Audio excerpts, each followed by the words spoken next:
Different education point YouTube channel में आपका हार्दिक स्वागत है। पिछले पार्ट में मैंने आपसे प्रश्न पूछा था कि सर्वप्रथम सहायक संधि का प्रयोग किसने किया था। तो इसका सही जवाब था फ्रांसीसी डुप्ले। जिन्होंने इसका जवाब दिया उनके नाम हैं। तो आइए शुरू करते हैं आज की क्लास। इस अधिनियम को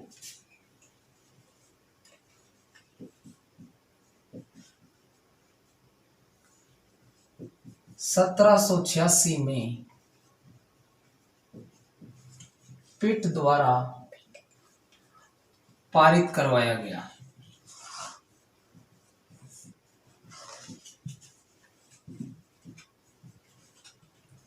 इस अधिनियम द्वारा गवर्नर जनरल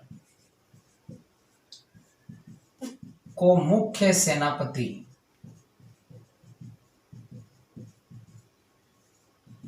की शक्तियां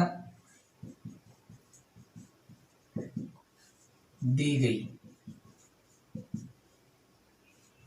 इस अधिनियम द्वारा यह भी प्रावधान किया गया कि गवर्नर जनरल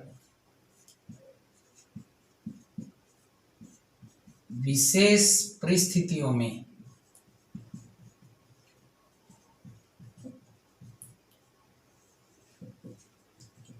परिषद के निर्णयों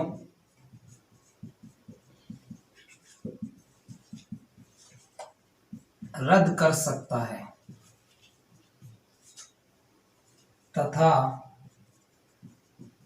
अपना निर्णय दे सकता है।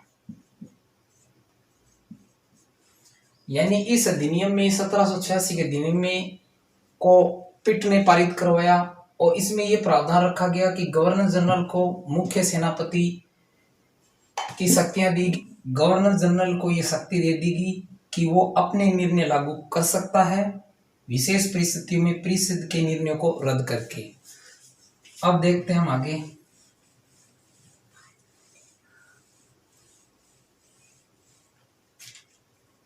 सत्रह सौ 93 का चार्टर एक्ट।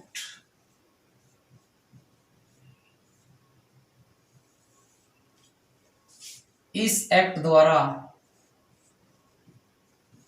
कंपनी के व्यापारिक अधिकारों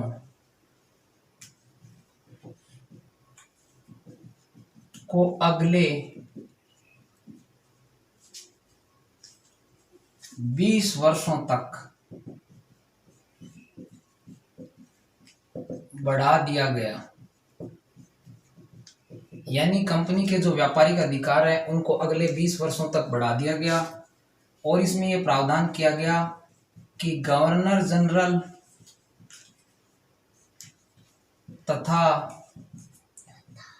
गवर्नरों की परिषद के सदस्यों की योग्यता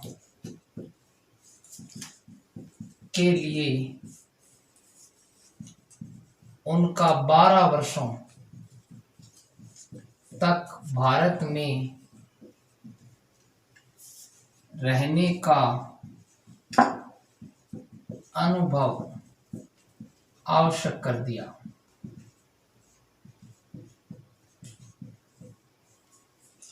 यानी गवर्नर जनरल और गवर्नरों की जो परिषद है उनके सदस्यों के लिए ये योग्यता अब निर्धारित कर दी, आवश्यक कर दी कि उन्हें कम से कम भारत में 12 वर्ष रहने का अनुभव होना चाहिए। और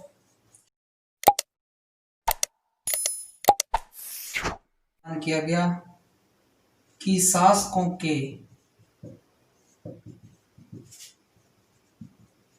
व्यक्तिगत नियमों के स्थान पर ब्रिटिश भारत में लिखित विधि द्वारा प्रशासन किया जाएगा या प्रशासन करने की आधारशिला रखेगी तथा इन विधियों की व्याख्या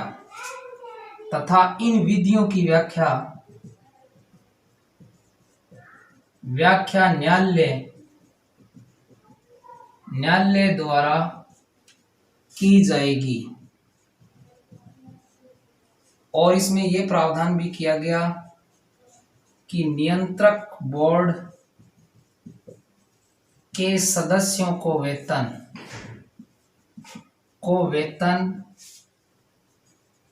भारतीय कोष से दिया जाएगा। यानी इस एक्ट में यह प्रावधान किया गया 1793 के चार्टर एक्ट द्वारा कि कंपनी के व्यापारिक अधिकारों को अगले 20 वर्षों तक बढ़ा दिया। गवर्नर जनरल और गवर्नरों की जो परिषद है उनके सदस्यों की जो योग्यता है उसके लिए 12 वर्ष तक भारत में रहने का जो अनुभव है इसको आवश्यक कर दिया। यानी उसी व्यक्ति को सदस्य बना जाएगा जो कम से कम 12 वर्ष भारत में रहने का अनुभव प्राप्त कर चुका है। शासकों के जो व्यक्तिगत नियम है उसके स्थान पर ब्रिटिश भारत में लिखित विधि द्वारा प्रशासन करने की आधारशिला रखेगी और इन विधियों की व्याख्या न्यायालय द्वारा की जाएगी।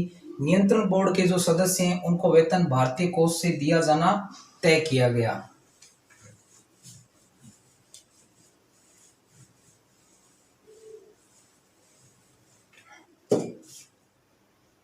अठारह सौ 13 का चार्टर एक्ट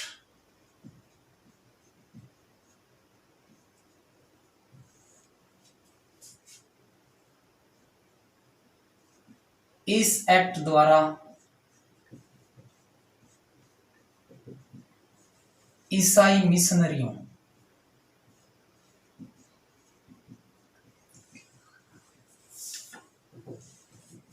को भारत में धर्म प्रचार करने की अनुमति दी गई। यानी 1813 के एक्ट द्वारा ईसाई मिशनरियों को भारत में धर्म प्रचार करने की अनुमति दी गई। कंपनी के भारत में व्यापार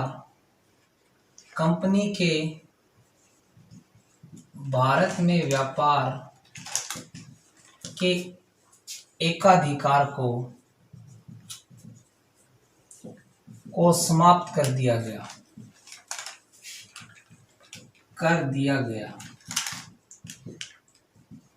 केवल चीन के साथ व्यापार तथा चाय के व्यापार पर कंपनी का एकाधिकार बना रहा। सूर क्या करें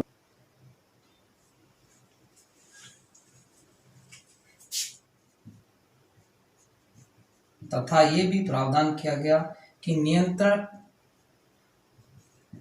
बोर्ड की शक्ति को परिभाषित किया गया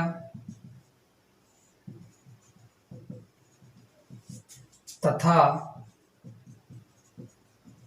उसका विस्तार किया गया।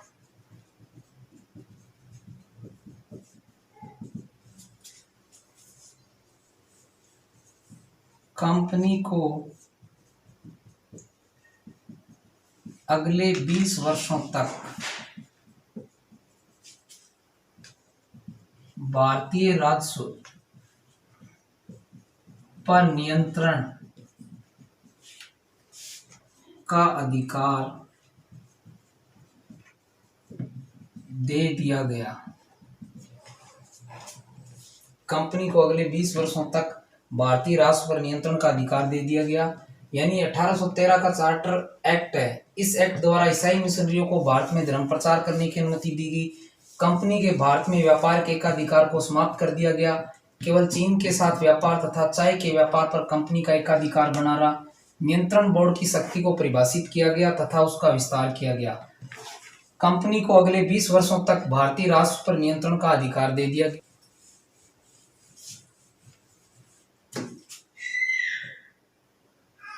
1833 का चार्टर एक्ट। इस एक्ट द्वारा बंगाल के गवर्नर जनरल को भारत का गवर्नर जनरल बना दिया गया।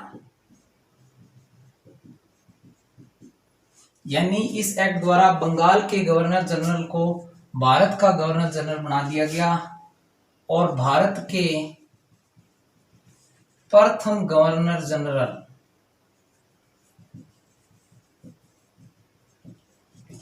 लॉर्ड विलियम बेंटिंग है और बंगाल के अंतिम गवर्नर जनरल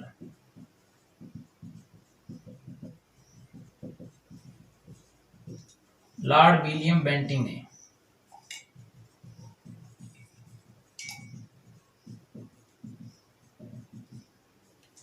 यानी हमने देखा कि रेगुलेटिंग एक्ट द्वारा बंगाल के गवर्नर को गवर्नर जनरल बना दिया गया था और 1833 के एक्ट द्वारा बंगाल के गवर्नर जनरल को भारत का गवर्नर जनरल बना दिया गया, संपूर्ण भारत का। यानी जो बंगाल के अंतिम गवर्नर जनरल है वो लॉर्ड विलियम बेंटिंग है और भारत के प्रथम governor general lord William Bentinck है, ये ध्यान रखना। अब आगे देखते हैं, इस एक्ट द्वारा कंपनी के व्यापारिक एकाधिकार को पूरी तरह समाप्त कर दिया गया। यानी चीन के साथ व्यापार और जो चाय का व्यापार था उसमें जो एकाधिकार था वो भी अब समाप्त कर दिया गया। यानी कंपनी को केवल राजनीतिक तथा प्रशासनिक संस्था बना दिया गया।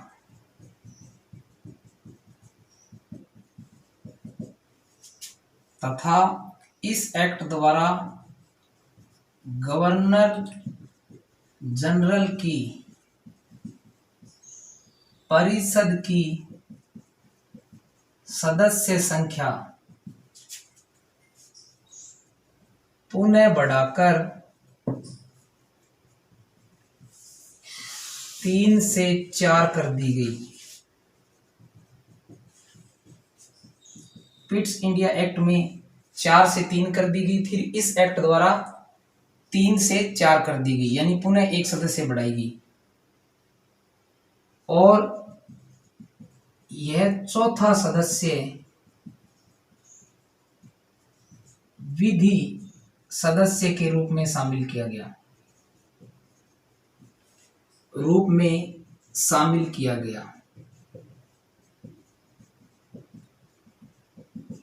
विधि सदस्य के रूप में शामिल किया गया। अब देखते हैं आगे। यानी हमने देखा कि गवर्नर जनरल की परिषद में एक विधि सदस्य को शामिल किया गया है और प्रथम विधि सदस्य मेकाले को बनाया गया।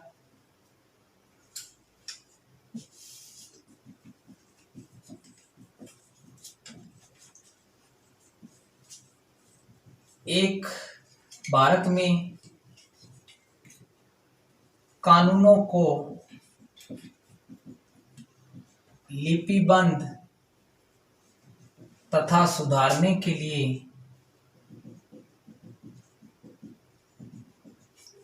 एक विधि आयोग की स्थापना का प्रावधान किया गया।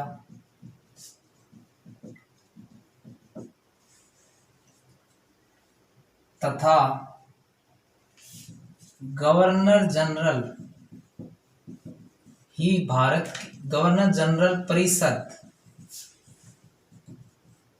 परिषद ही भारत के लिए कानून निर्माण कर सकती है।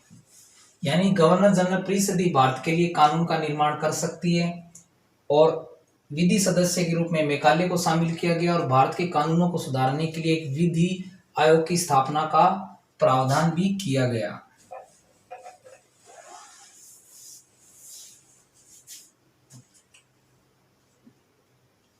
इस एक्ट द्वारा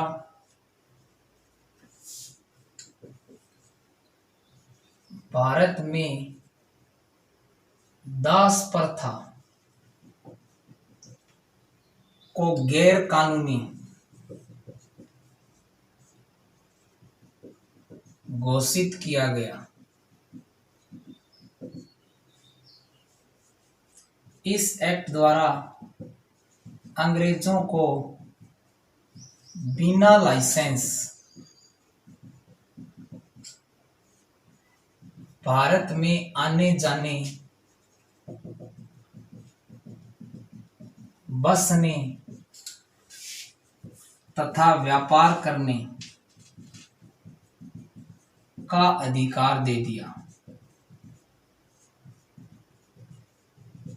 यानी इस एक्ट द्वारा भारत में दास प्रथा को गैर कानूनी घोषित किया गया और अंग्रेजों को बिना लाइसेंस भारत में आने जाने, बसने और व्यापार करने का अधिकार दे दिया गया।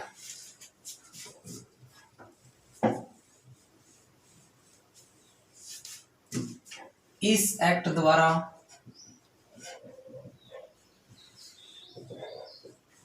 सिविल सेवा भर्ती प्रक्रिया को खुली प्रतियोगिता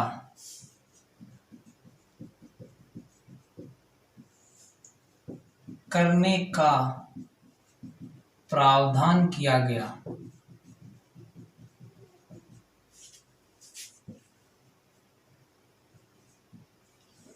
कंपनी के किसी भी पद पर योग्यता के आधार पर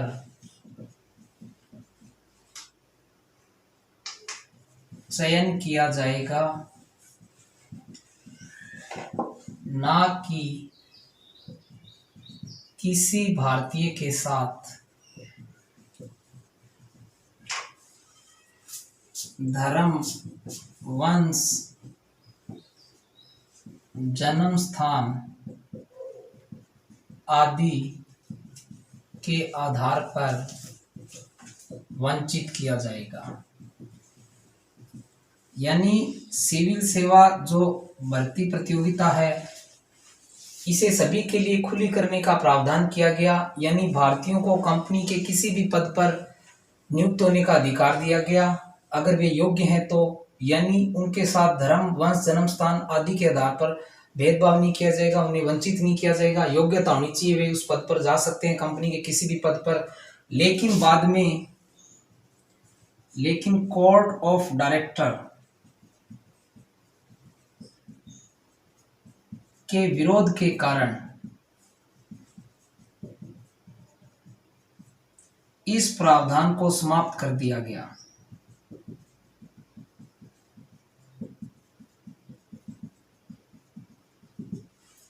लेकिन कोर्ट ऑफ डायरेक्टर के विरोध के कारण इस प्रावधान को समाप्त कर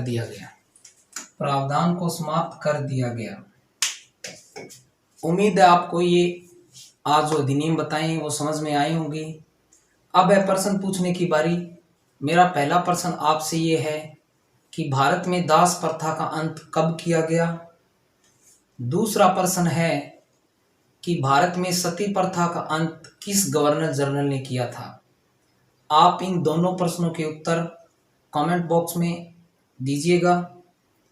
अगले पार्ट में फिर हम एक इतिहास के नए टॉपिक के साथ उपस्थित होंगे। धन्यवाद।